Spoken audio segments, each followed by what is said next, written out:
Welcome back to the Best of the Bowls here from our WHHI Sports TV studios. Marcus Walsh, Daniel Cort with you.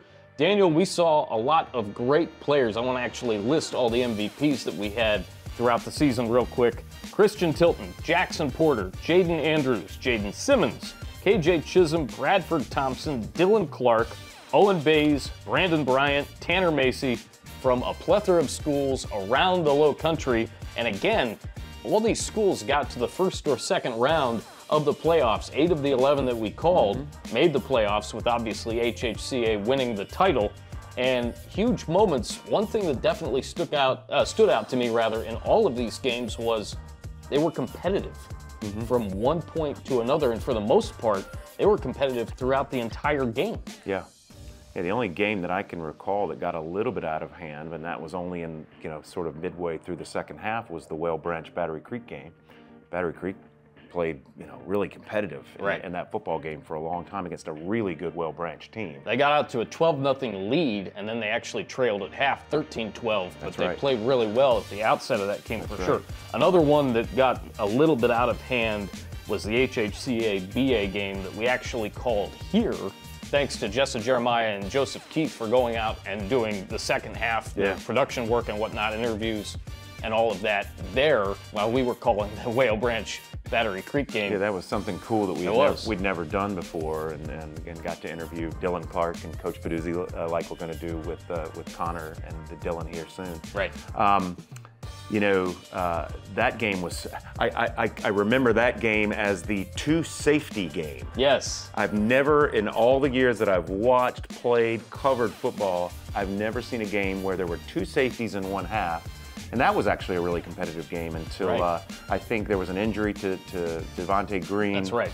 Late in the first half. That hurt BA a lot, and just their offensive flow. And then Christian, I really believe that's right around the time that Christian's defense really started turning it up a notch, and they carried that out all the way through the end of their season.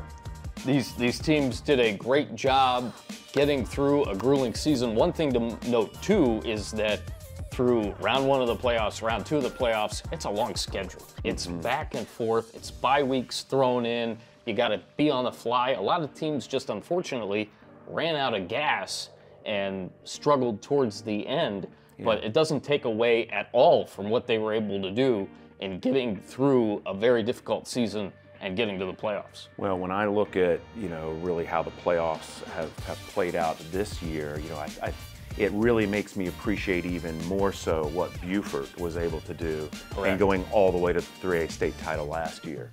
You look at the competition, Daniel was the 3A, from the upstate, was the 3A state champion this year. But I mean, the level of competition from one year to the next in high school football is pretty phenomenal. When you lose groups of really good football players and seniors, it is sometimes really difficult to replace those and come back and keep that level of winning tradition and quality players, buying into the culture and the program. Right. So, kudos to Bryce Lybrand and the staff over at Beaufort. It really, what I've seen this year and how competitive all the classes are in the state of South Carolina in football, it's pretty darn impressive to think about state championships. It's hard enough to get past rounds 1, 2, and 3, and we did see that. I just think what we were seeing in the Lowcountry this year was teams were a little bit down because of loss of players, but also the competition really elevated from the previous year. So no question. We're going to talk with Connor White, with Dylan Clark. Ron Peduzzi will be alongside, as well as we talk championship football with the Hilton Head Christian Academy Eagles on the Best of the Bowls here from Hilton Head next.